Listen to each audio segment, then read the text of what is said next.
8 जन्म लिए, सोने सी बन गए हैं मेरे ज्योति की बुआ। तो सत्युग में आत्मा सोने जैसी थी, 24 कैरेट सोना, कोई मिलावट नहीं थी, मतलब कोई बुराई नहीं थी आत्मा के अंदर। फिर त्रेता में आई तो 12 जन्म लिए, तो आत्मा कैसी बन गई? चांदी जैसी आत्मा बन गई है ना, क्योंकि 2 डिग्री कम हो गई ना। 16 कला थे सत्युग में, फिर त्रेता में 14 कला बन गई, तो चांदी जैसी। फिर द्वापर में आई तो कितने जन्म लिए? 21 जन्म लिए, तो आत्मा कैसी बन गई? तांबे जैसी बन गई, है ना, क्योंकि 8 कला कम हो गई। सत्युग में 16 कला थी और द्वापर में कितनी रहेगी? 8, बिल्कुल आधी खत्म। कला से मतलब है कोई भी विशेषता, जैसे पढ़ाने की कला, है ना, खाना बनाने की मतलब जैसे पाप बढ़ गए धरती पर, हाँ वो बढ़ते चलेगा, अच्छाई खत्म हो या अच्छाई कहेंगे एक विशेषता, जैसे किसी को बहुत अच्छा घर सजाने की कला आती है, एक घर बड़ा अच्छा सजा के रखती है ना, तो या कहेंगे कोई चीज बनाने की कला अच्छी बनाने बहुत अच्छी बना लेती है, क्वालिटी जिसे कहेंगे। तो सत्युग में सारी तरह की क्वालिटी थी, धीरे धीरे क्वालिटी आत्मा के अंदर कम होती है। हमारी सासू में हरे चूल्हे बनाने की कला थी, हाँ, किसी में भी है नहीं वो कला, तो इसे कला कहेंगे। तो कला है और काम करने की कला है, जिसे कहेंगे दूसरे शब्दों में खूबी। इसके अंदर ये खूबी बहुत अच्छी है, विशेषता। फिर कहाँ है आत्मा? कलयुग में। कलयुग में कितने जन्म लिए? 42 जन्म लिए। देखो मैं को बढ़ गई है ना। हाँ, फिर लोहे की बनी। हाँ, तो आत्मा कैसी होगी?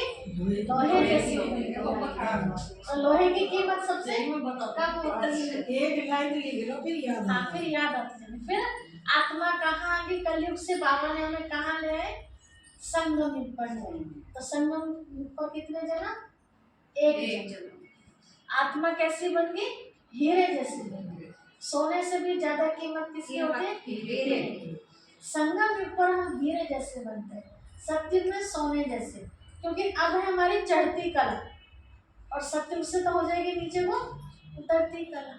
ठीक है, तो हीरे जैसे क्यों? इस जन्म में कुछ भी कर लो आदमी, ये ऐसा जन्म बना दिया। हाँ, जैसा आप चाहेंगे वैसा आप बन हाँ। जाएंगे। ये समझो कि डायरेक्ट शिव बाबा का हाथ हमारे सिर पर है, डायरेक्ट शिव बाबा की मदद हमें मिलेगी। सत्युग में शिव बाबा नहीं होंगे। एक बहुत अच्छा गीत बना हुआ उसके ऊपर भी, कहाँ मिलेगा ऐसा प्यार, सत्युग में बाबा मिलेगा। जो प्यार अब मिल रहा, जो पढ़ाई अब मिल रही है, ये सत्युग में नहीं मिलेगी। तो भाग्यशाली कब है? सत्युग में या अब? अब है भाग्यशाली, तो है ना, हर तरह की नॉलेज अब मिल रही है। तो कल मुरली पढ़नी थी, निशान लगाए थे, निशान भी लगाए। अच्छा, समझ में आई थी?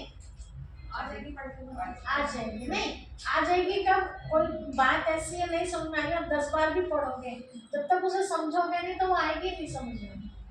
इसीलिए कहा शुरू में आप निशान लगाओ, जब पढ़ने जब पढ़ते हैं हाँ समझ में आती है। आती है, कोई बात ऐसी होती है। चलिए आज के महावाक्य सुनेंगे। बाबा कहते हैं, मीठे बच्चे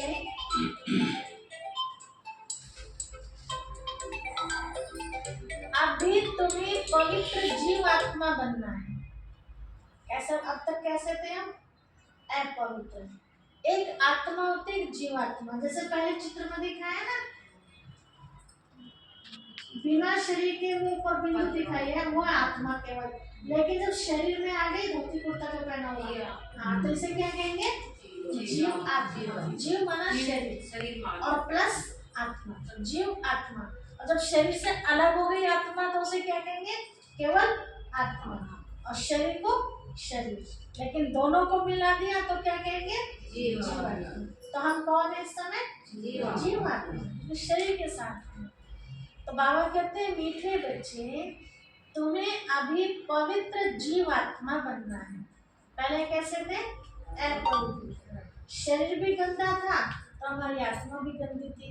अब दोनों चीज हमारी साफ होती जाती है। कैसे साफ होती जा रही है? एकदम तो साफ नहीं होगी ना। जैसे कहानी में बताते हैं कि एक बार जैसे आप सब बहनें आती है क्लास में, तो बहन भी सत्संग करने जाया करती थी। सत्संग में अच्छी अच्छी बातें मिलती हैं सबको, चाहे वो शास्त्र की बात हो, चाहे बाबा की मुरली की हो, चाहे भागवत की बात हो, तो अच्छी बातें मिलती हैं।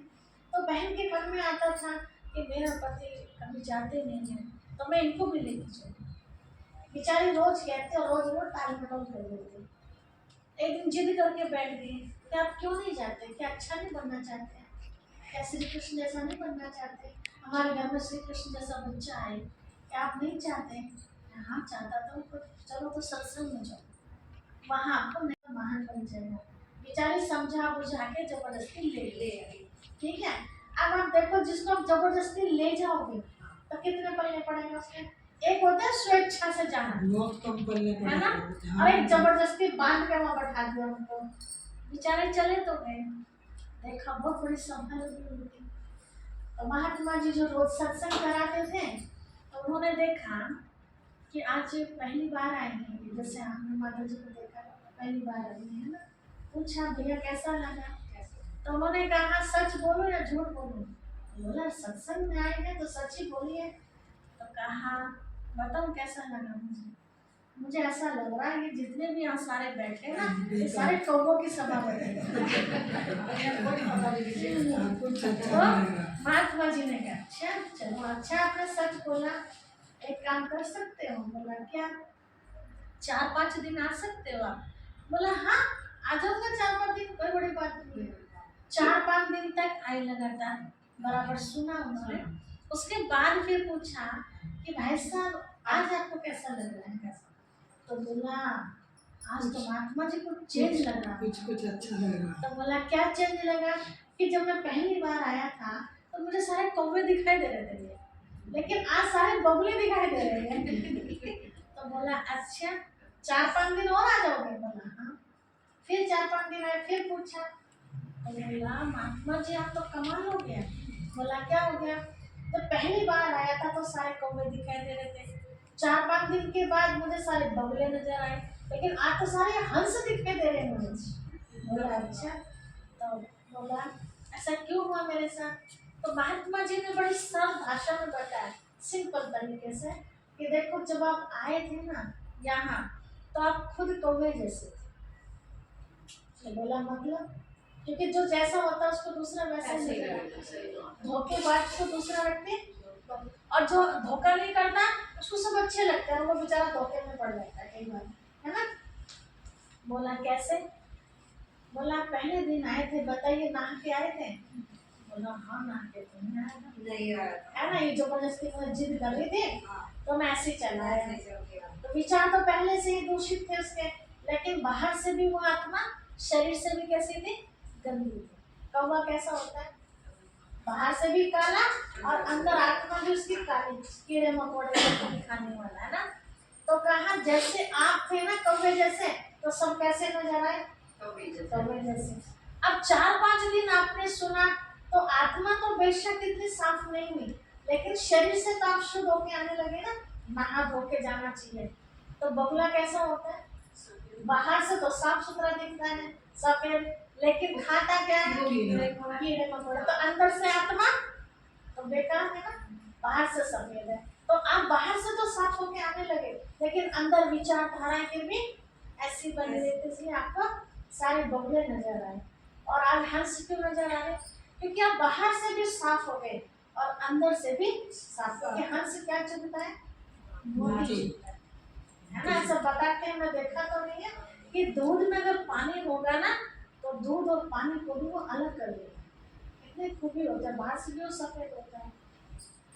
ऐसे बाबा बता रहे हैं कि बच्चे धीरे धीरे धीरे आप आत्मा भी क्या बन जाती है, कहाँ भी कुछ कोड़ी जैसी बन जाती है और कहाँ एकदम हीरे जैसी बन जाती है। इसलिए कहा ना कि तुम्हें अभी